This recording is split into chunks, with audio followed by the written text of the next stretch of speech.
Saw X. You might be saying, wait a minute, didn't you just watch Saw 3? Why are you on 10?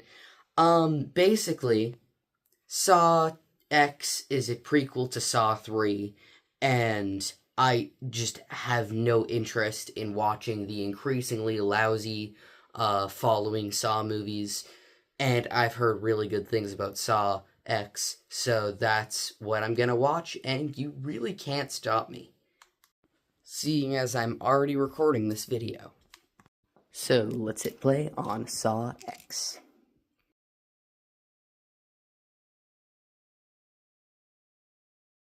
Yo, that might have been my favorite one. Yeah, this one is a winner. Who'd have thought the key to making a great one of these is to just focus on what we all come for and not focus on the boring cop drama? Hit me, baby, one more time. Truly brilliant. I mean, this is a really good one. They couldn't have made a smarter choice by making Jigsaw the main character of, like, his own franchise, finally. Tobin Bell is, of course, as always, amazing in this role and in these movies and in this movie.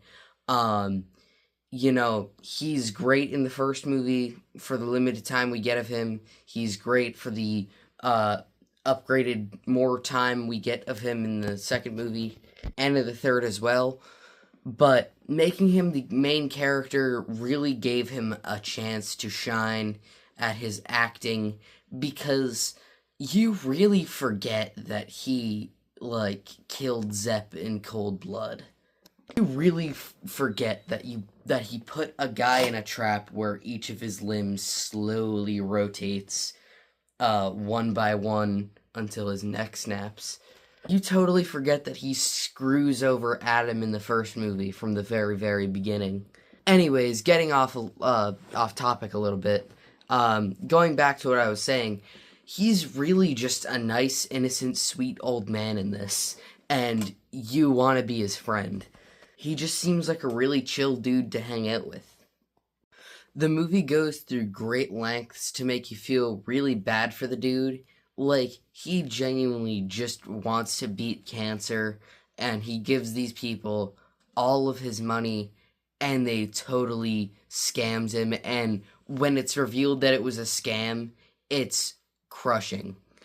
And you just see how crushed John is with Tobin Bell's acting, And, when he really thought he had beaten it, he was so happy, and he was out there, and he had the concept of the rack from Saw 3, and he crumpled it up and threw it in the trash.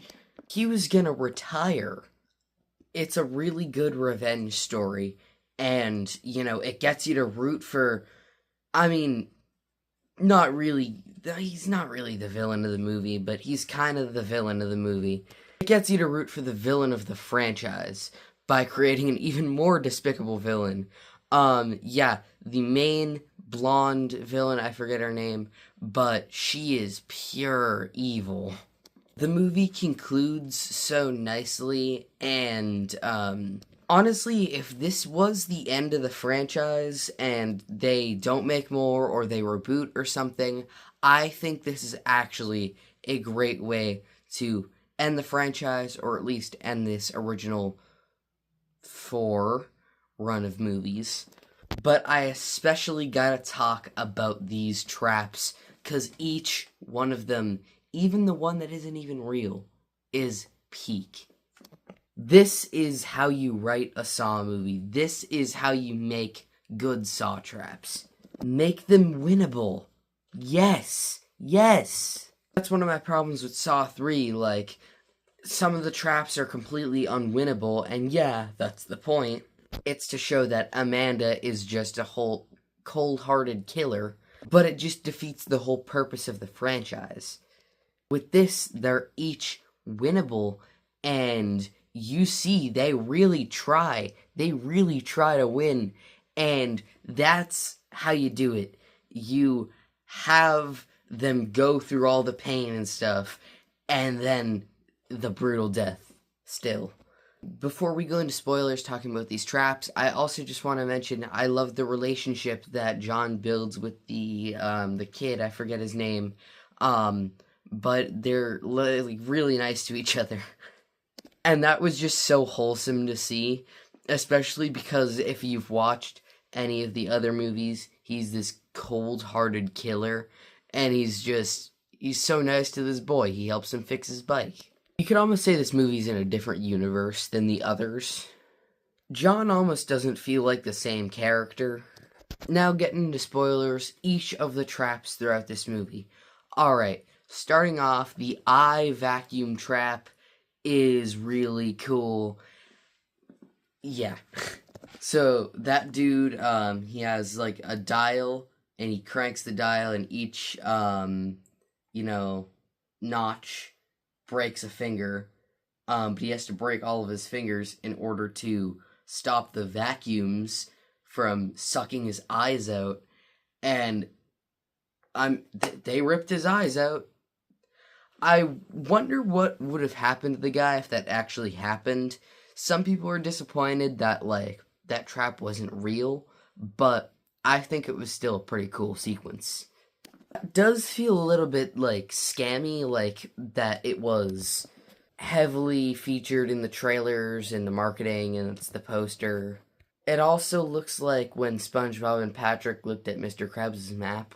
Yeah, you can look that one up for yourself. And then there was the second kill of the movie. Nope. Well, second kill, but that's actually not the second trap. The second trap was the dude who has the pipe bombs on his arms and he has to cut away at the tissue. That was brutal. And the fact that he survived was awesome. And I like it when a jigsaw trap person survives their trap.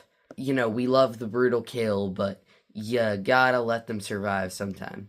But then we get one of my favorite kills in the franchise, one of my favorite traps in the franchise, which is the bone marrow leg ghillie saw trap, where the lady has to saw off her thigh and scoop out the bone marrow through a tube, and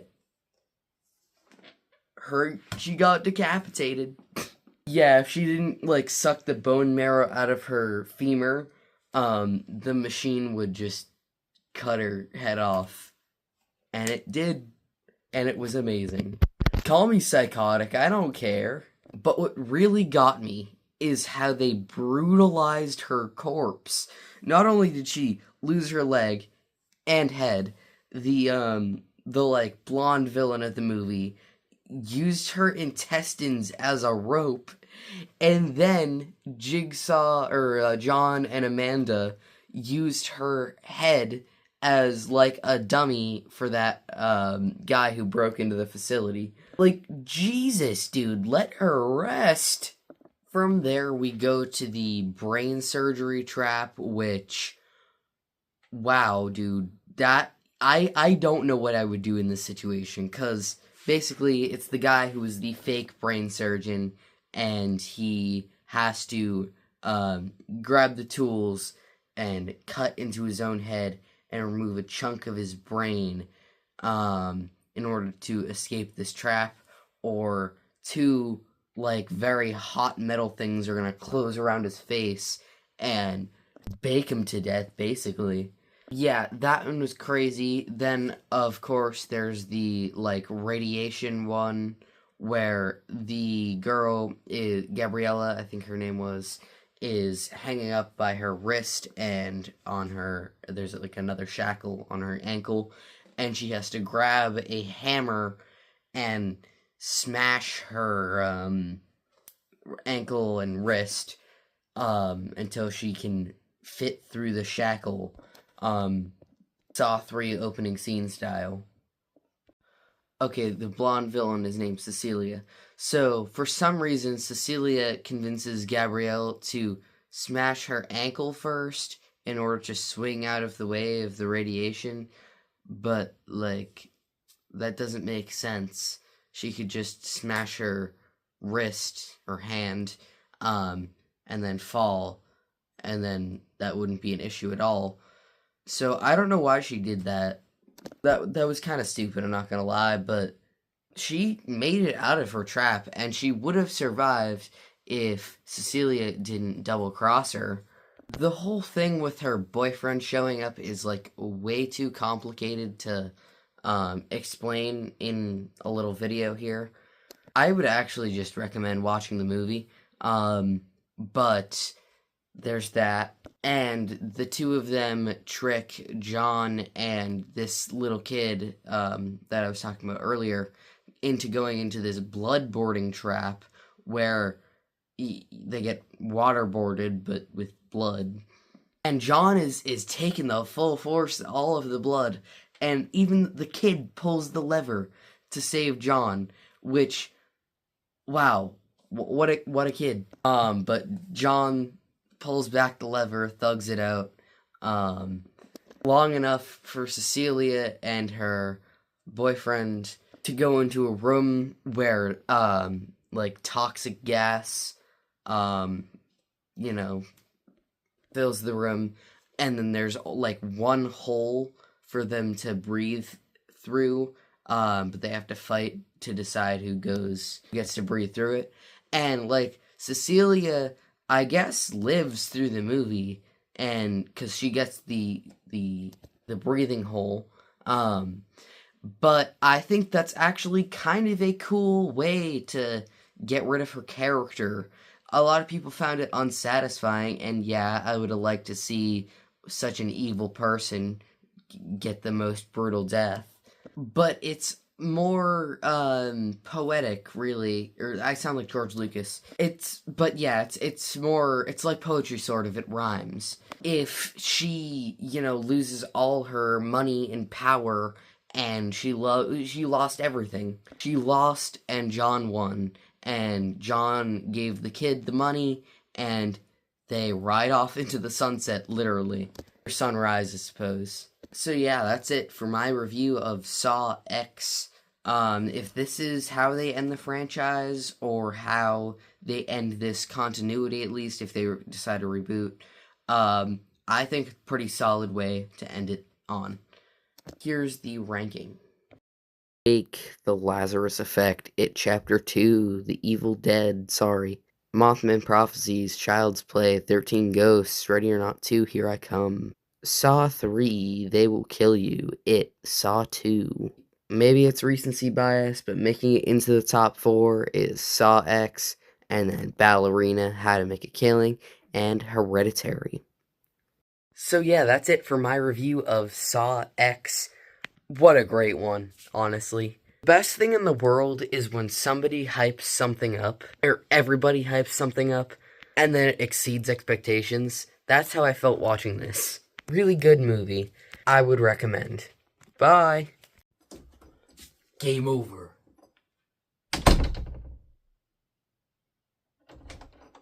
Silly, you thought I forgot about the post-credit scene. Yeah, this movie has an after-credit scene. And basically, it was a nice little bit of fan service for everybody. We see the Saw 1 bathroom, which was always a nice sight to see, depending on how you look at it. We saw Item's legs, which is always a nice sign to see, depending on how you look at it. That's a nice little callback. And then we just resolved the little plot line of, the guy who told John about this organization in the first place. So that was pretty cool. And he was talking to a detective earlier on the phone, and it turns out that was Hoffman, and I know he's in the sequels that I'm not gonna watch. And I think that's pretty nice. I think it might have been a little bit too fan servicey to put in the movie itself, which is why they put it as a post-credit scene, but it's very well done. Oh, and of course, Charlie Clouser, the GOAT. Amazing. Hello, Zep. Zep X. I love you. But for real this time. Game over.